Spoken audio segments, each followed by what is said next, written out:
Hello അസ്സാമു അലൈക്കും welcome back. ഇന്ന് നമ്മുടെ ഗിവയുടെ ലാസ്റ്റ് ആൻഡ് ഫൈനൽ ഡേ ആണ്, 10ാമത്തെ ദിവസമാണ്. അപ്പോൾ എല്ലാവരും മാക്സിമം പാർട്ടിസിപ്പേറ്റ് ചെയ്യുക, ഇന്നും കൂടെ ഉള്ളൂ കേട്ടോ. അപ്പോൾ കഴിഞ്ഞ വീഡിയോസൊക്കെ കാണാത്തവരുണ്ടെങ്കിൽ വേഗം പോയിട്ട് ചെക്ക് ചെയ്യുക. ഗിവ് അവേ എന്ന് പറഞ്ഞിട്ടുള്ള പ്ലേലിസ്റ്റ് ഞാൻ സെപ്പറേറ്റ് തന്നെ ചെയ്തിട്ടുണ്ട്, അതിൻ്റെ ലിങ്ക് ഞാൻ ഡിസ്ക്രിപ്ഷൻ ബോക്സിൽ കൊടുക്കാം. അതുപോലെ തന്നെ നമ്മുടെ ഗിവ് അവേ കുറിച്ച് പുതുതായിട്ട് ആരെങ്കിലും അറിയുന്നവരുണ്ടെങ്കിൽ അതിൻ്റെ റൂൾസും കാര്യങ്ങളും അടങ്ങിയിട്ടുള്ള വീഡിയോയുടെ ലിങ്ക് ഞാൻ ഡിസ്ക്രിപ്ഷൻ ബോക്സിൽ കൊടുക്കാം കേട്ടോ. അപ്പോൾ വേഗം തന്നെ ഇന്ന് തന്നെ ബാക്കിയുള്ള 10 വീഡിയോ, ബാക്കിയുള്ള ഇന്നത്തെ കൂടെ ബാക്കിയുള്ള 9 വീഡിയോസും കാണാത്തവരൊക്കെ വേഗം പോയിട്ട് കണ്ടു നോക്കുക.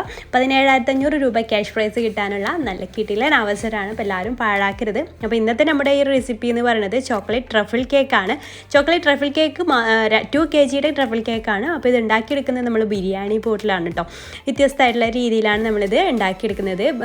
ഓവണോ ബീറ്ററോ ഓവണോ അതല്ല മോൾഡോ ഒന്നും ഇല്ലാതെ ബിരിയാണി പോട്ടിൽ എങ്ങനെയാണ് ഇത് തയ്യാറാക്കിയെടുക്കുന്നതെന്ന് നോക്കാം. അതിന് വേണ്ടിയിട്ട് ചെറിയൊരു ബിരിയാണി പോട്ട് എടുത്തിട്ട് ഓയിലൊന്ന് സ്പ്രെഡ് ചെയ്തിട്ട് ബട്ടർ പേപ്പറൊക്കെ ഒന്ന് വെച്ച് കൊടുക്കുന്നുണ്ട്. നമ്മൾ ഏത് കേക്ക് ഉണ്ടാക്കുമ്പോഴും ഫസ്റ്റായിട്ട് ചെയ്യേണ്ടത് ഇതാണ്. ഇത് മോൾഡ് റെഡിയാക്കി എടുക്കണം. അപ്പോൾ മോൾഡൊന്നും ഇല്ലാത്തവർക്ക് ബിരിയാണി പോട്ടൊക്കെ ഉണ്ടെങ്കിൽ ഇങ്ങനെ ചെയ്ത്. അപ്പോൾ 2 kg കേക്കാണ്. അപ്പോൾ ഞാൻ ഇതിൻ്റെ സൈസ് നോക്കുമ്പോൾ ബേക്കിൽ ഇങ്ങനെ അതിൻ്റെ കമ്മിത്തിയിട്ട് അതിൻ്റെ ബേക്കിൽ ടാപ്പ് വെച്ചിട്ട് അളന്ന് നോക്കുമ്പോൾ ഇത് 9 ഇഞ്ചിൻ്റെ സൈസാണ് എനിക്ക് കിട്ടിയിട്ടുള്ളത്. അപ്പോൾ അങ്ങനെ ചെക്ക് ചെയ്താൽ മതി എത്ര ഇഞ്ചാന്ന് കറക്റ്റ് അറിയാൻ വേണ്ടിയിട്ട്. അപ്പോൾ ഇതിന് മുന്നേ ഞാൻ സാധാരണ ഒരു പാത്രത്തിൽ ബേക്ക് ചെയ്യുന്ന മെത്തേഡും കാണിച്ചിട്ടുണ്ടായിരുന്നു. അതിൻ്റെ ലിങ്ക് ഞാൻ ഡിസ്ക്രിപ്ഷൻ ബോക്സിൽ കൊടുക്കാം, ടെസ്ലേച്ചേഴ്സിൻ്റെ. അപ്പം അത് റെഡിയാക്കിയതിന് ശേഷം നമുക്ക് ഡ്രൈ ഇൻഗ്രീഡിയൻസ് ഒന്ന് അരിച്ചെടുക്കാം. അപ്പോൾ അതിലേക്ക് ഞാൻ 1 കപ്പ് മൈദയാണ് എടുത്തിട്ടുള്ളത്. 2 kg ബേസാണ് കേട്ടോ തയ്യാറാക്കുന്നത്. സ്പോഞ്ച്, ചോക്ലേറ്റ് സ്പോഞ്ചാണ് തയ്യാറാക്കുന്നത്. 1 കപ്പ് മൈദയും 1/2 കപ്പ് കൊക്കോ പൗഡർ, നല്ല ഡാർക്ക് കൊക്കോ പൗഡറാണ് ഞാൻ എടുത്തിട്ടുള്ളത്. അപ്പോൾ 1/2 കപ്പ് കൊക്കോ പൗഡർ എടുത്തിട്ടുണ്ട്. അതുപോലെ തന്നെ ഇനി അതിലേക്ക് 1/2 കപ്പ് കോൺഫ്ലോർ കൂടെ ചേർത്ത് കൊടുക്കുക. കോൺഫ്ലോർ എന്തിനാണ് ചേർക്കുന്നതൊക്കെ ഞാൻ കഴിഞ്ഞ വീഡിയോയിൽ ഒരു വീഡിയോ ഇതിനായിട്ട് സെപ്പറേറ്റ് ചെയ്തിട്ടുണ്ടായിരുന്നു കേട്ടോ. അതിൻ്റെ വീഡിയോ വേണമെങ്കിലും ഞാൻ സെപ്പറേറ്റ് ഡിസ്ക്രിപ്ഷൻ ബോക്സിൽ കൊടുക്കാം. അപ്പോൾ അത് ചേർത്ത് കൊടുക്കുക. പിന്നെ അതിലേക്ക് 2 ടീസ്പൂണ് ബേക്കിംഗ് പൗഡർ ചേർത്ത് കൊടുക്കുക. പിന്നെ ഒരു നുള്ള് ഉപ്പ് കൂടെ ചേർത്തിട്ട് നന്നായിട്ടൊന്ന് മിക്സ് ചെയ്തിട്ട് അരിച്ചെടുക്കാം. ഒരു വിസ്ക് ഉപയോഗിച്ചിട്ട് നമുക്ക് നന്നായിട്ടൊന്ന് മിക്സ് ചെയ്തെടുക്കാം. ഇതുപോലെ മിക്സ് ചെയ്താൽ എല്ലാം കമ്പൈനായി കിട്ടാൻ വേണ്ടിയിട്ടാണ് ഇതുപോലെ വിസ്ക് ഉപയോഗിച്ചിട്ട് മിക്സ് ചെയ്തിട്ട് അരിച്ചെടുക്കുന്നത്. ഇങ്ങനെ അരിച്ചെടുത്ത ശേഷം വീണ്ടും ഒരു 2 തവണയൊക്കെ അരിച്ചെടുക്കാം. അതല്ലാന്നുണ്ടെങ്കിൽ വിസ്ക് ഉപയോഗിച്ചിട്ട് തന്നെ നന്നായിട്ട് മിക്സ് ചെയ്ത് കൊടുത്താലും മതി. അപ്പോൾ മിക്സിങ് ഞാൻ എപ്പോഴും പറയുന്നതാണ്, അത് മസ്റ്റായിട്ടും ചെയ്യണം. മിക്സിങ് കറക്റ്റായിട്ടില്ലെങ്കിൽ കേക്ക് കറക്റ്റായിട്ട് നമുക്ക് ബേക്കായി വരില്ല. എല്ലാ ഭാഗവും ഈവനായിട്ട് വരാൻ വേണ്ടിയിട്ടാണ് ഇത് നന്നായിട്ട് മിക്സാക്കി എടുക്കുന്നത്. അപ്പോൾ നന്നായിട്ട് മിക്സ് ആക്കിയിട്ട് മാറ്റി വെക്കുക. അപ്പോൾ ഇത് റിസ്ക്കായി തോന്നുന്നവർക്ക് 3 തവണ അരിച്ചെടുത്താലും മതി കേട്ടോ. പിന്നെ ഡ്രൈ ആയിട്ടുള്ളൊരു ബൗൾ എടുക്കുക കേട്ടോ. എന്നിട്ട് അതിലേക്ക് 6 കോഴിമുട്ട പൊട്ടിച്ചൊഴിക്കാം. അപ്പം ഞാനിവിടെ 6 കോഴിമുട്ട വെച്ചിട്ടാണ് ചെയ്യുന്നത്. അപ്പം നിങ്ങൾക്ക് വേണമെന്നുണ്ടെങ്കിൽ 8 കോഴിമുട്ട വെച്ചിട്ടും ചെയ്യാം. അപ്പോൾ ഞാൻ 6 കോഴിമുട്ട എടുക്കുന്ന സ്ഥിതിക്ക് ഇതിലേക്ക് 1/2 കപ്പ് പാൽ കൂടെ ചേർക്കുന്നത്. അപ്പോൾ 8 കോഴിമുട്ട ചേർക്കുമ്പോൾ ഇതിലേക്ക് പാലിൻ്റെ ആവശ്യമില്ല. അപ്പോൾ അതിലേക്ക് 6 പൊട്ടിച്ചൊഴിച്ചിട്ടുണ്ട്. പ്രത്യേകം ശ്രദ്ധിക്കുക, ഡ്രൈ ആയിട്ടുള്ള ബൗളായിരിക്കണം. എവിടെയും വെള്ളം ഉണ്ടാവില്ല, മുട്ടയിലൊന്നും വെള്ളം ഉണ്ടാകാൻ പാടില്ല. അപ്പോൾ അത് പൊട്ടിച്ചൊഴിച്ച ശേഷം അതിലേക്ക് 2 ടീസ്പൂണ് വാനില എസൻസ് കൂടെ ചേർത്ത് കൊടുക്കുക കേട്ടോ. ഈ ഒരു സമയത്ത് തന്നെ വാനില എസൻസ് ചേർത്ത് കൊടുക്കാൻ പ്രത്യേകം തന്നെ ശ്രദ്ധിക്കുക. അതിനുശേഷം നമുക്ക് ബീറ്റ് ചെയ്യാനായിട്ട് സ്റ്റാർട്ട് ചെയ്യാം. പിന്നെ അതിലേക്ക് 1 കപ്പ് പഞ്ചസാര, പൊടിക്കാത്ത പഞ്ചസാരയാണ് കേട്ടോ 1 കപ്പ് ചേർക്കുന്നത്.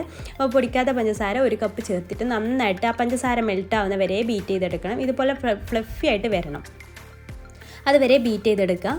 ഇനി അതിലേക്ക് ഞാനിവിടെ 1/2 കപ്പ് പാലും കൂടെ ചേർക്കുന്നുണ്ട്. റൂം ടെമ്പറേച്ചറിലുള്ള പാൽ തന്നെയാണ്. അപ്പം 8 മുട്ട എടുക്കുന്നുണ്ടെങ്കിൽ ഈ പാലിൻ്റെ ആവശ്യമില്ല, അത് ശ്രദ്ധിക്കുക കേട്ടോ. പിന്നെ അതിലേക്ക് 1/2 കപ്പ് സൺഫ്ലവർ ഓയിലും കൂടെ ചേർത്ത് കൊടുക്കുക. എന്നിട്ട് ജസ്റ്റ് ഒന്ന് ബീറ്റ് ചെയ്യുക. പിന്നെ കൂടുതൽ ബീറ്റ് ചെയ്ത് ചെറിയ സ്പീഡിലിട്ടിട്ട് ജസ്റ്റ് ഒന്ന് ബീറ്റ് ചെയ്യുക. പിന്നെ നമുക്ക് ബീറ്ററിൻ്റെ ആവശ്യമില്ല. ബീറ്റർ വെച്ചിട്ട് നിങ്ങൾക്ക് വേണമെന്നുണ്ടെങ്കിൽ ഡ്രൈ ഇൻഗ്രീഡിയൻസ് ചേർത്തിട്ട് ലോ സ്പീഡിലിട്ടിട്ട് ഫോൾഡ് ചെയ്തെടുക്കാം. പക്ഷെ അതിലാറൊക്കെ നമുക്ക് ഓവർ ബീറ്റ് ആവാൻ ചാൻസ് ഉണ്ട്. അപ്പോൾ അതിലാറൊക്കെ നല്ലത് ഇതുപോലെ ഒന്ന് ഫോൾഡ് ചെയ്തെടുക്കുകയാണ്. അപ്പോൾ അതിലേക്ക് കുറേശ്ശെ ഇട്ടിട്ട് നമുക്ക് ഇതുപോലെ ഒന്ന് ഫോൾഡ് ചെയ്തെടുക്കാം. ഞാൻ വിസ്ക് ഉപയോഗിച്ചിട്ട് തന്നെ ഫോൾഡ് ചെയ്തെടുക്കാം, അല്ലെങ്കിൽ ഒരു സ്പാച്ചിൽ ഉപയോഗിച്ചിട്ട് ഫോൾഡ് ചെയ്തെടുത്താലും മതി. അതുപോലെ ഫോൾഡ് ചെയ്തെടുത്തിട്ട് നമുക്ക് ബാറ്റർ തയ്യാറാക്കിയെടുക്കാം. അപ്പോൾ ഇതുപോലെ മെല്ലെ ഫോൾഡ് ചെയ്തെടുക്കണം കേട്ടോ. ഓവറായിട്ട് മിക്സ് ചെയ്ത് കൊടുക്കരുത്. മെല്ലെ ഫോൾഡ് ചെയ്തിട്ട് വേണം നമുക്കിത് റെഡിയാക്കിയെടുക്കാം. അപ്പോൾ ബാറ്റർ റെഡി ആയിട്ടുണ്ട്. ഇനി നമുക്കിത് നമ്മുടെ നേരത്തെ റെഡിയാക്കിയിട്ടുള്ള ബിരിയാണി പോട്ടിലേക്ക് ഒഴിച്ചു കൊടുക്കാം കേട്ടോ.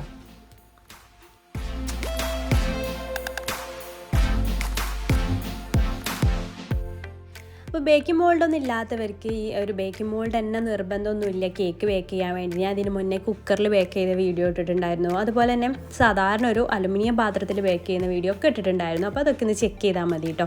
അപ്പോൾ ഞാനൊരു ടൂത്ത് പിക്ക് ഇത് വെച്ചിട്ട് പപ്പടക്കോല് വെച്ചിട്ടാട്ടോ ഒന്ന് ചുറ്റിച്ച് കൊടുത്തിട്ടുണ്ട് എയർ ബബിൾസ് പോകാൻ വേണ്ടിയിട്ട്. എന്നിട്ട് ഒന്ന് ജസ്റ്റ് ഒന്ന് ടാപ്പ് ചെയ്ത് കൊടുത്തിട്ടുണ്ട്. എന്നിട്ട് നമ്മുടെ ഈ സ്റ്റോവിൽ നിന്ന് വരുന്ന ചൂട് നേരിട്ട് ആ ഒരു ബിരിയാണി പോട്ടിലേക്ക് വരാതിരിക്കാൻ വേണ്ടിയിട്ട് വേറൊരു ഇതിൻ്റെ അടുപ്പിൻ്റെ ഇതെടുത്തിട്ട് നമ്മൾ ആ ഒരു എന്താ പറയുക തട്ടുണ്ടല്ലോ സ്റ്റോവിലുണ്ടാകുന്ന അത് വെച്ചിട്ട് അതിൻ്റെ ക്രോസ് ആയിട്ട് വെച്ചിട്ട് അങ്ങനെ വെച്ച് കൊടുത്തിട്ടുണ്ട്. അപ്പോൾ പെട്ടെന്ന് ചൂട് നേരിട്ട് നമ്മുടെ കേക്ക് കരിയാതെ അങ്ങനെ ഒരു 35 മിനിറ്റ്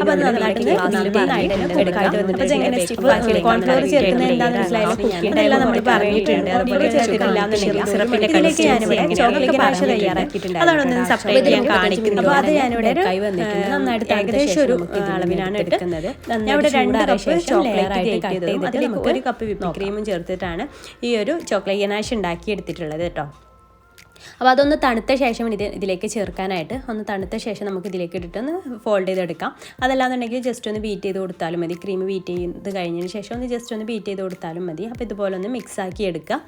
ഈ ഒരു ക്രീം വെച്ചിട്ടാണ് നമ്മളിത് ഫുള്ളായിട്ട് കോട്ട് ചെയ്യുന്നത്. ട്രഫിൾ കേക്കാണല്ലോ, അപ്പോൾ ഇത് വെച്ചിട്ടാണ്. അപ്പോൾ നിങ്ങളുടെ ഇഷ്ടത്തിനനുസരിച്ചാണ് ചോക്ലേറ്റ് ഗനാഷ് ചേർത്ത് കൊടുക്കുന്നത്. കൂടുതൽ ടേസ്റ്റ് ഇതിലേറെ വേണമെന്നുള്ളവർക്ക് കുറച്ചുകൂടെ ഒന്ന് ചേർത്ത് കൊടുക്കുക.